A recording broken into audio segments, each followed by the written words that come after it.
Hello, fellow students of Com 30 and Dr. Hussein. My name is Melissa Baca. My name is Magdalena Escaret Lopez Marquez. I'm Natalia Argumedo. Hi, my name is Tiani. Hi, my name is Itzel Arroyo Peña. And the social justice issue topic we chose was child sex trafficking.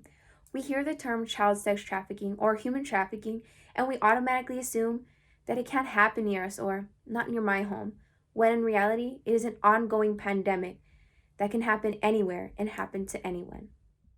Human trafficking is often described as a modern-day form of slavery. Trafficking is not only a crime, but a human rights violation. Even further disheartening to find out that many of these people trafficked are only minors, children. Children are more vulnerable and accessible to the exploitation of sex trafficking. In this presentation, we plan to inform you on the social, cultural, and political background, as well as the organization we chose, Love 146, our campaign, and our reflection. I'll begin with the social background. In the early days of anti-trafficking efforts, descriptions of crimes were both sensationalized and oversimplified, according to the organization Love 146. This is also where we get the notion we think sex trafficking cannot be an at-home issue, when in reality in 2019, there were a reported 22,326 trafficking victims and survivors in the U.S., according to the polarisproject.org. That is a 19% increase from the previous year. In the U.S., the top 3 states with the highest trafficking rates in 2019 were California, Texas, and Florida. According to the National Library of Medicine and the National Institute of Health, trafficking numbers are at an all-time higher than they ever been before, and 1 in 4 are children. Now, onto cultural background. Falling victim of sex trafficking can happen to anyone, but it is a reality that those that are offered less resources, that live in impoverished areas, and people of color have a higher probability. According to the racial roots of human trafficking, the racialized sexual exploitation of people of color that developed during slavery and colonization impacts cultural expectations. This embedded racism directly affects the respect of children of color. Children account for 27% of trafficking victims, 2 out of 3 which are girls, according to the Save Our Children organization. But it is a myth that only females are affected, as males are also ripped away from their youth and are less likely to report. It is also known that children from low-income areas are more at risk. According to UNICEF, extreme poverty, lack of access to education and job opportunities, and violence are all factors that push individuals into sex trafficking. For the political background, we decided to incorporate the healthcare system, the federal laws, and an example of child sex trafficking in which the system has failed us. The healthcare system and the human resources provide specific programs for victims of child sex trafficking. Some of the programs are Stop, Observe, Ask, and Respond to Healthcare Concerns. This program is specifically for healthcare physicians to provide proper professional training on how to deal with a victim of child sex trafficking. The laws on child sex trafficking are 1591, 2421, 2422, 2423, and 2425. 1591 applies equally to an American children or of foreign children who are brought into the U.S. and prostituted. This law criminalizes any person who conspires or attempts this crime with 15 to life. 2422 makes it illegal to use any U.S. mail or technology to persuade a minor to engage in prostitution. 2423 and 2421 are laws that make it illegal to transport any children or individual through state lines. The example we have is from Centoya Brown. She was a 16-year-old girl who murdered a 43-year-old man after he paid her $150 to have sex with him. She went to prison and was sentenced for life. After 15 years, her case went into light and into social media with help of celebrities, and because of that, they were able to free her. Now she is free and she helps other victims.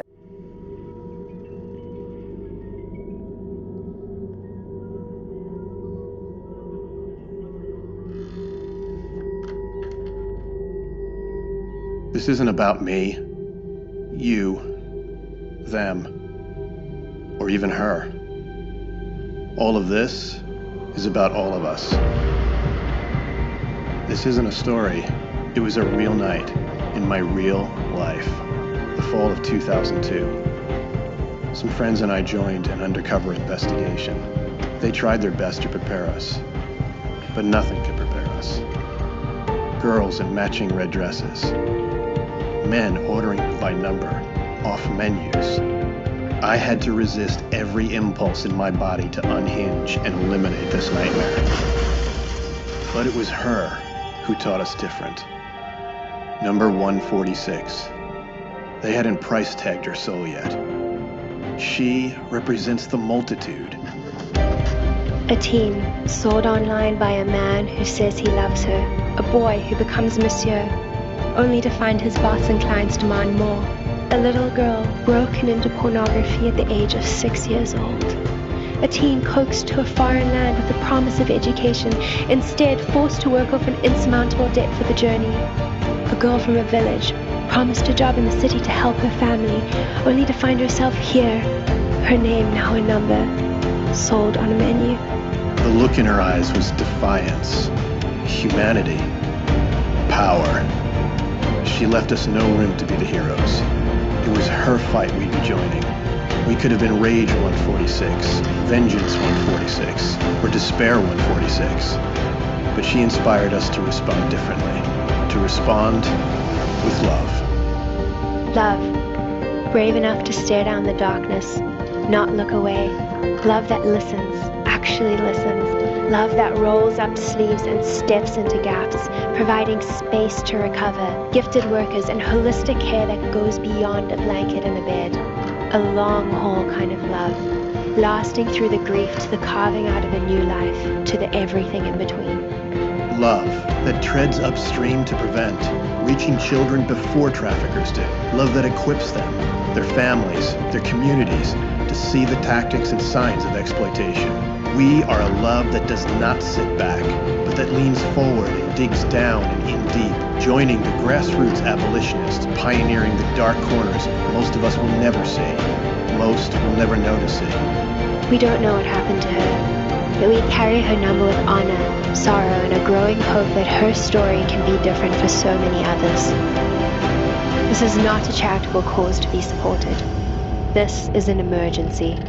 The organization Love 146 supports children and works towards the abolition of child trafficking and exploitation. The name has a story behind it.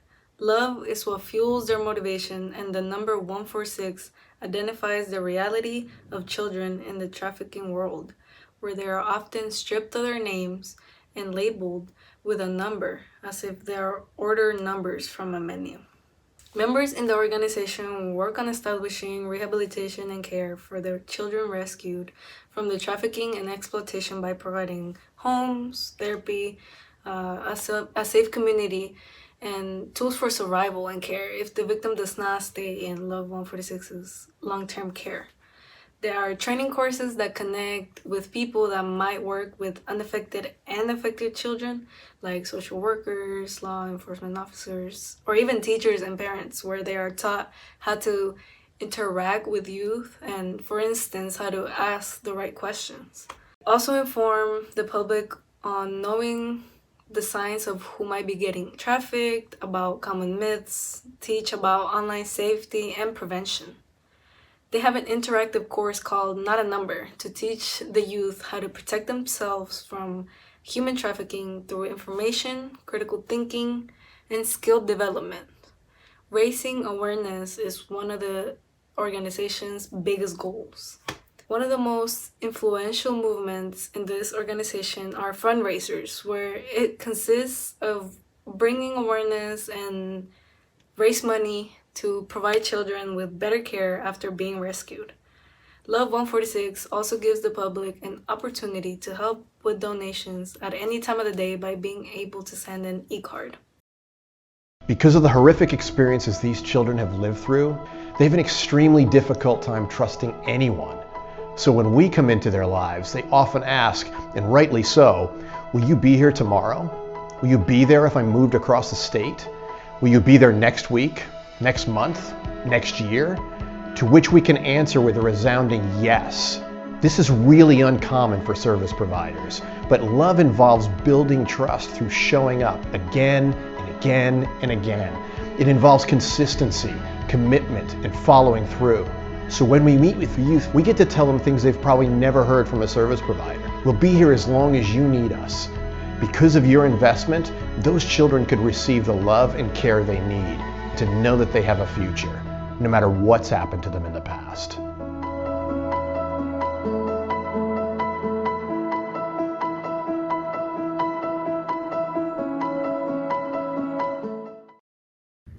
Love 146 will continue to protect children from the dangers that trafficking creates. For our campaign, we decided to use a hashtag. A hashtag today is a reliable source to use to spread awareness because it's not just on one app or a website, but it's around all social medias that exist today, such as Facebook, Instagram, and Twitter. It just goes around. The conversation just keeps building and building and building. And the more people that are aware of it, the more people are going to want to be interested in it. Save the Children isn't just about getting a message across. But Save the Children means more than a realization. It's meant to be helping out the victims with healthcare, food, shelter, as well as child protective services. Because if you think about it, children actually look up to adults. And the fact that they're all closed up after being victimized of what happened, it's going to be hard for them to open up to adults. So maybe helping out with healthcare, food and shelter, changing their lives is a start. Now here's the thing. Hashtags could be tricky, and Save the Children is one of those. Once you go and click on hashtag Save the Children, there will be a lot of conspiracy theories that come along with those posts. And my only suggestion and advice for those is always double check on those sources, because sometimes they could be false information that's given out, and the only purpose is to start the conversation, not just make up stories or conspiracy theories that are going along through these hashtags. As adults, we should come together and start this conversation. As adults, we should be there for the kids who are afraid to tell us that they need help. And as adults, we should be taking care of them and not destroying their innocence. So use hashtag Save the Children, because this will start the conversation that may be uneasy for everybody else. Child sex trafficking is an issue that is not very much taken in mind or aware of. This is not your typical topic to approach and start a conversation with a parent or anyone with a child who they love or care for. But this is the harsh reality of other parents and their child. This is the reality of a mother pleading for their child's life. This is the reality of a father feeling guilt for not being able to protect their child. This is the reality of a child living through sex trafficking and abuse and pain. Thanks to organizations like 146, love is given to those who have felt pain and terrible abuse. Hope is given to those who have given up. But it's also our obligation as young adults and adults to fight for those who are silenced, to be the voice for those who want to scream, to give hope to those who hope to be rescued. We have to fight for these children as if they were ours. We don't need to wait until it happens to us to join the fight. If we have the children of right now safe, the future of the world will be safe. And it all starts by approaching, informing, and helping those organizations who give hope and love to the children. And here are the discussion questions. How do you feel about the Love 146 video? What was some of the highlights in the video that triggered you? Did you hear about Save the Children before this presentation? If yes, where and what have you read? If no, would you consider using the hashtag? And 3, do you believe in child sex trafficking is a fight against the criminal justice issue or a public health issue, and why?